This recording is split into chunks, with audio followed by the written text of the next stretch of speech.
Nagari Sembilan சட்டமன்றத்திற்கு திடீர் தேர்தல் நடந்தால் பக்கத்தான் ஹராப்பான் கூட்டணி தனித்து களமிறங்க தயாராக உள்ளதாக அதன் துணைத் தலைவர் ஆந்தனி லாக் தெரிவித்துள்ளார்.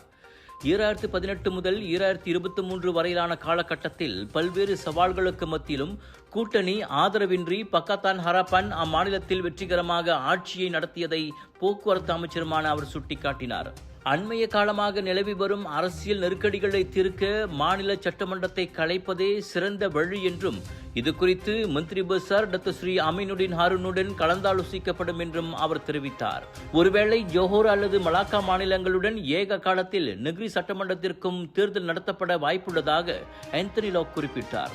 முன்னதாக அம்னோ மற்றும் பரிசான் நேஷனல் அனைத்து இடங்களிலும் போட்டியிட்டால் பக்கத்தான் ஹராப்பானும் அனைத்து தொகுதிகளிலும் தனித்து களம் காண தயார் என பக்கத்தான் ஹராப்பான் தலைவரும் பிரதமருமான டத்துஸ்ரீ அன்வார் இப்ராஹிம் தெரிவித்திருந்தது குறிப்பிடத்தக்கது.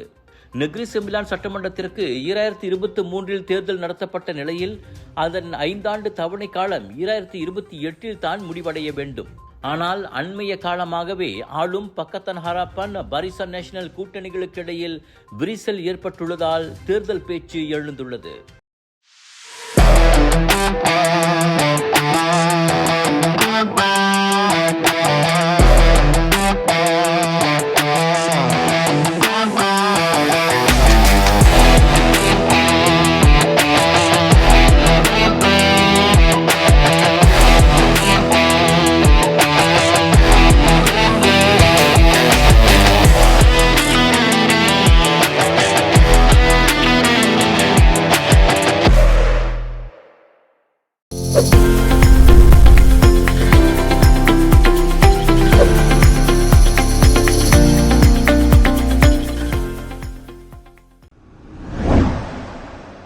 லார்கினில் கடந்த வியாழக்கிழமை கார் கண்ணாடியை பேஸ்பால் மட்டையால் அடித்து நொறுக்கிய நபரை ஜோஹர் பாரு சுலாத்தான் போலீசார் தீவிரமாக தேடி வருகின்றனர்.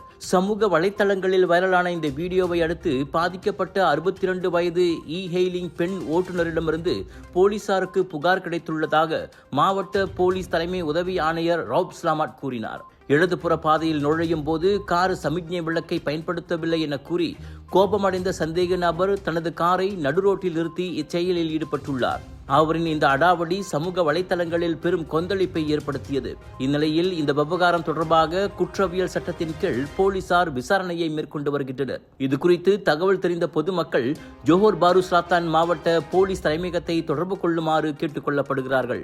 South east Asia Bollywood festival மற்றும் Indian trade expo Tasik central Skudai Johor பாருவில் மே 27 தொடங்கி ஜூன் 2 வரை 100க்கும் அதிகமான பூத்களில் 10 ஃபெஸ்டிவல்ஸ், 100 ஆர்டிஸ்ட் மற்றும் பிரபலங்கள், லட்சக்கணக்கான பொருட்கள், ஷாப்பிங் ஃபெஸ்டிவல், ஃபுட் ஃபெஸ்டிவல், ஆட்டம் பாட்டம் கொண்டாட்டம் என அனைத்தும் ஒரே இடத்தில். நாட்டின் தலை சிறந்த மற்றும் மலேசியா புக் ஆஃப் ரெக்கார்ட்ஸில் லார்ஜஸ்ட் இண்டோ தீபாவளி எக்ஸ்போ என பெயர் படித்த கலர்ஸ் ஆஃப் இந்தியாவின் பிரம்மாண்டத்தின் உச்சம் south east Asia Bollywood festival மற்றும் இந்தியன் ட்ரேட் எக்ஸ்போ. மேல் விவரங்களுக்கு colours of India social media.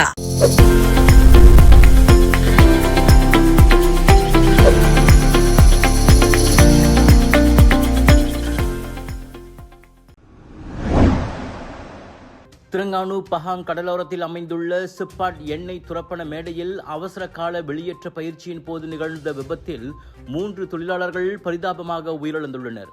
மேலும் ஒருவர் படுகாயமடைந்துள்ளார்.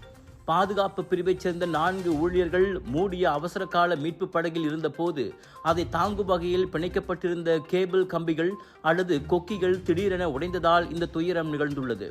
இதனால் அந்த மீட்பு படகு கடலுக்குள் தலைகீழாக விழுந்ததாக தொடக்க கட்ட விசாரணையில் தெரிய வந்துள்ளது. இந்த விபத்தில் கடுமையான காயங்களுக்கு உள்ளான 4 பேரும் மீட்பு குழுவினரால் ஹெலிகாப்டர் மூலம் மீட்கப்பட்டு குவாலத்திரங்கானோவில் உள்ள சுல்தானா நூர் ஜஹீரா மருத்துவமனைக்கு கொண்டு செல்லப்பட்டனர்.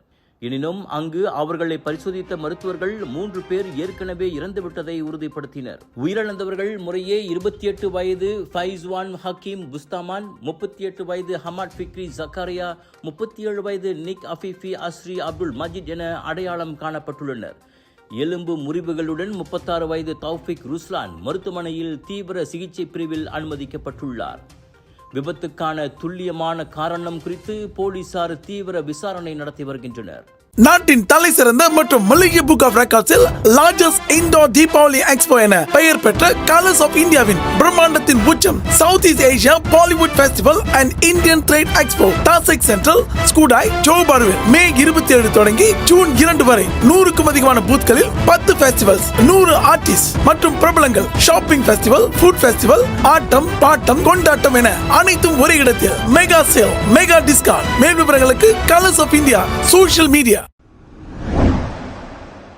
ஸ்லாங்கூர் உளுலங்காட்டில் சாலையோரமாக போலீசாரை மோத முயன்ற 2 பெண்கள் உட்பட 3 கைதாகியுள்ளனர். சனிக்கிழமை இரவு 9 மணிக்கு மேல் தம்பின் மாவட்ட குற்ற புலனாய்வுத்துறை போலீசார் டூசுன்துவா பகுதியில் சந்தேகத்திற்குரிய நபர்களை மடக்கி பிடிக்க முயன்ற போது இந்த வன்முறை சம்பவம் நிகழ்ந்துள்ளது.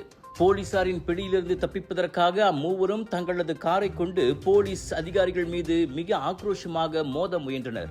இதையடுத்து உயிருக்கு ஆபத்தான நிலையில் தற்காப்புக்காக போலீசார் துப்பாக்கிச்சூடு நடத்த வேண்டிய கட்டாயம் ஏற்பட்டது.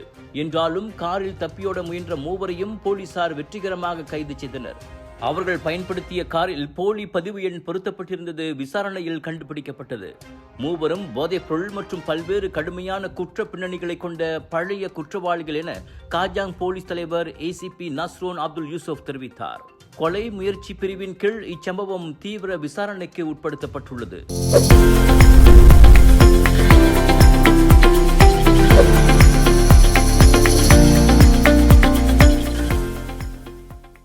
அரசாங்க ஊழியரா நீங்கள்? கடனுதவி வேண்டுமா? கவலை வேண்டாம்.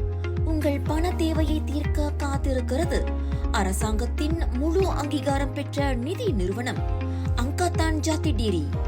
எளிய முறையில் குறுகிய காலத்தில் உங்களின் கடனுதவி அங்கீகரிக்கப்படும். உடனே திரையில் காணும் QR கோட்டை ஸ்கேன் செய்து மேல் விவரங்களை பெற்றுக் கொள்ளுங்கள். இது ஒரு சில நிபந்தனைகளுக்கு உட்பட்டது. கோலாலம்பூர் சிராஸில் உள்ள ஒரு அடுக்குமாடி குடியிருப்பு வளாகத்தில் பாதுகாப்பு மேற்பார்வையாளர் ஒருவரை கத்தியால் வெட்டி காயப்படுத்தியதாக 15 வயது சிறுவன் ஒருவனை போலீசார் கைது செய்துள்ளனர். பாதிக்கப்பட்ட 43 வயது பாதுகாப்பு அதிகாரிக்கும் அந்த சிறுவனுக்கும் இடையே ஏற்பட்ட காரசாரமான வாக்குவாதம் மற்றும் தனிப்பட்ட மோதலே இந்த தாக்குதலுக்கு காரணம் என தொடக்க கட்ட விசாரணையில் தெரிய வந்துள்ளது. இச்சம்பவத்தில் காயமடைந்த பாதுகாப்பு மேற்பார்வையாளர் உடனடியாக மருத்துவமனைக்கு கொண்டு செல்லப்பட்டு சிகிச்சை அளிக்கப்பட்டு வருகிறது. தாக்குதலுக்கு பயன்படுத்தப்பட்ட கத்தியை போலீசார் பறிமுதல் செய்துள்ளனர். கைது செய்யப்பட்டுள்ள சிறுவன் மீது ஆபத்தான ஆயுதங்களால் கடுமையான காயம் விளைவித்த தொடர்பான குற்றச்சாட்டின் கீழ் போலீசார் தீவிர விசாரணை மேற்கொண்டு வருகின்றனர். 15 வயது சிறுவன் கத்தி ஏந்திய இந்த சம்பவம் அப்பகுதியில் பெரும் பரபரப்பை ஏற்படுத்தியுள்ளது.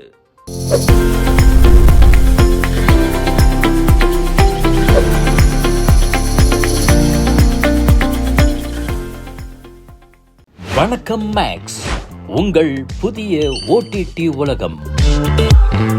எல்லா வகை தகவலும் பொழுதுபோக்கும் ஒரே இடத்தில். குறைந்த விலையில் நிறைந்த அனுபவம். இப்போது 2 மாதங்களுக்கு இலவச சந்தா. வணக்கம் மேக்ஸ், உங்கள் பொழுதுபோக்கின் புதிய முகவரி.